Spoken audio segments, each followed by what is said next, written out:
എല്ലാവർക്കും മാംഗ്ലൂർ മല്ലുവിലേക്ക് സ്വാഗതം. അപ്പോൾ ഇന്ന് ഞാൻ നിങ്ങളെ പരിചയപ്പെടുത്തുന്നത് മാംഗ്ലൂരിൻ്റെ മറ്റൊരു ഫുഡാണ് കോറി റൊട്ടി. കോഴിക്ക് കോറി എന്നാണ് കേട്ടോ ഇവിടെ പറയാറ്.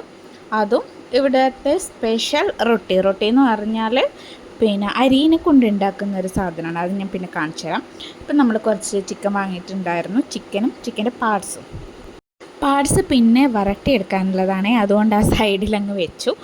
പിന്നെ ഈ ഒരു ചിക്കൻ കൊണ്ടാണ് നമ്മളിന്ന് കറി ഉണ്ടാക്കാൻ പോകുന്നത്. കുക്കറിലാണ് കേട്ടോ ഞാൻ കറി ഉണ്ടാക്കാൻ പോകുന്നത്. വളരെ എളുപ്പത്തിൽ പെട്ടെന്നാകുകയും ചെയ്യും. അപ്പോൾ അതുകൊണ്ട് കുറച്ച് ഇൻഗ്രീഡിയൻസ് മാത്രമേ ഉള്ളൂ. അപ്പോൾ ഇതൊക്കെ ഇട്ടിട്ട് ഞാൻ ചിക്കൻ കറി വെക്കാൻ പോവുകയാണ്. അപ്പോൾ ഇതിലേക്ക് ഞാൻ എന്താ ചേർക്കുന്നതെന്ന് പറഞ്ഞാൽ ഒന്നുമില്ല, നമ്മൾ സാധാരണ സവാളയും അതുപോലെ തന്നെ തക്കാളിയും ഇഞ്ചി വെളുത്തുള്ളി ഇട്ടിട്ട് മഞ്ഞൾപ്പൊടി, മുളക് പൊടി, ഉപ്പ്, മല്ലിപ്പൊടി, അപ്പോൾ ഇത്രയും സാധനമേ ഉള്ളൂ.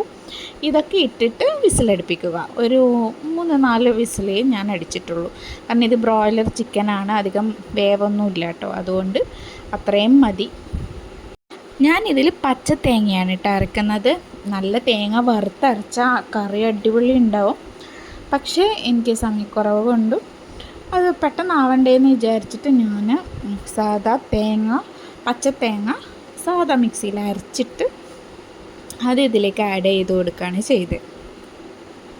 ഈ കുക്കറിൽ വെക്കുമ്പോൾ നമ്മൾ അധികം വിസിലടിപ്പിക്കാൻ പാടില്ല കേട്ടോ. ഫുള്ള് എന്താ പറയുക, എല്ലിന്നിങ്ങനെ വിട്ട് വരും. അതുമല്ല ഒരുമാതിരി പായസം പോലെ ആവുകയും ചെയ്യും. അതിനൊരു കണക്കുണ്ടല്ലോ. അപ്പോൾ ഓരോ കുക്കറും ഇപ്പം 2 വിസിലടിക്ക് വേവുന്ന കുക്കറുണ്ട്, അങ്ങനെയാണ്. ഒരു കുക്കറിനനുസരിച്ചായിരിക്കും. അപ്പോൾ എൻ്റെ കുക്കറിന് ഏകദേശം 3 വിസിൽ മതി, അത്യാവശ്യം വേവും. അപ്പോൾ ഞാൻ ആ കണക്കിനാണ് എടുത്തിട്ടുള്ളത്. ഇപ്പം നമ്മൾ വിസിലൊക്കെ അടിച്ചു, നമ്മളെ കറി നല്ലതായിട്ട് വെന്ത് വന്നിട്ടുണ്ട്. അപ്പോൾ ഇതിലേക്ക് തേങ്ങ അരച്ചത് ചേർക്കാം കേട്ടോ. തേങ്ങയും മഞ്ഞൾപ്പൊടിയിട്ട് അരച്ച കൂട്ട് ഇതിലേക്ക് ഇട്ട് കൊടുത്ത് ഉപ്പും മഞ്ഞൾപ്പൊടി പറങ്കിപ്പൊടിയൊക്കെ എരിവൊക്കെ നോക്കി ആവശ്യത്തിന് നമുക്കത് ഇട്ട് കൊടുക്കാം. പിന്നെ ഞാൻ എന്താ ചെയ്യാന്ന് വെച്ചാൽ ലാസ്റ്റ് ഉള്ളി വഴറ്റി ഇടുക. നമ്മൾ കറി വയ്ക്കുന്ന പോലെയല്ല മാംഗ്ലൂരിലെ ആൾക്കാർ കറി വയ്ക്കുന്നത്.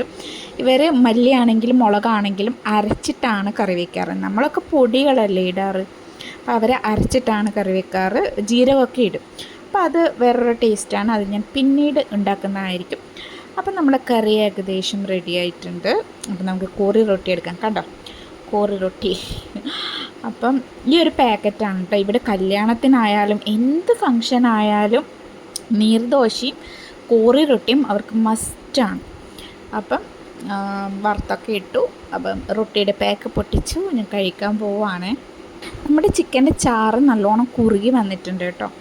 സാധാരണ ഇവിടെ വെള്ളം പോലെയാണ് കുറച്ച് ചിക്കൻ കറി കോറി റൊട്ടിയൊക്കെ ഉണ്ടാക്കാറ്. പക്ഷേ എനിക്കത് ഇഷ്ടമല്ല. എനിക്കിങ്ങനെ തിക്കായിട്ട് ഇങ്ങനെ അതിലേക്ക് ഒഴിച്ച് കഴിക്കുന്നേ ഇഷ്ടം.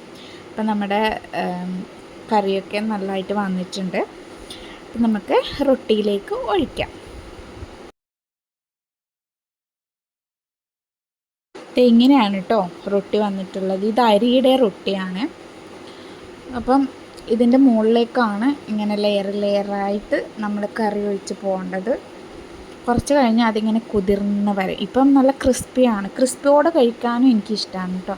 ആ ചാറിൽ മുക്കിയിട്ട് കഴിക്കാനും എനിക്കിഷ്ടമാണ്. പക്ഷെ എന്നാലും കുറച്ച് പൊതിരാൻ വെയിറ്റ് ചെയ്യാം, അതിങ്ങനെ കുതിർന്ന് വരാൻ വേണ്ടിയിട്ട്.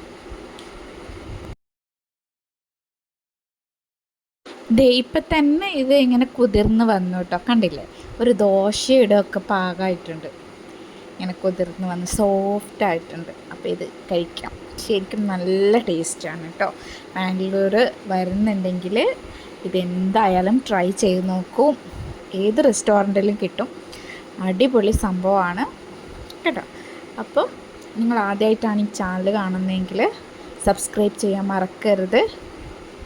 ഈ വീഡിയോ ഇഷ്ടമായെങ്കിൽ ലൈക്കും കമൻറ്റും ചെയ്യുക. മാംഗ്ലൂരിൻ്റെ മറ്റൊരു വിശേഷവുമായി വീണ്ടും കാണാം. അതുവരെ ബായ്.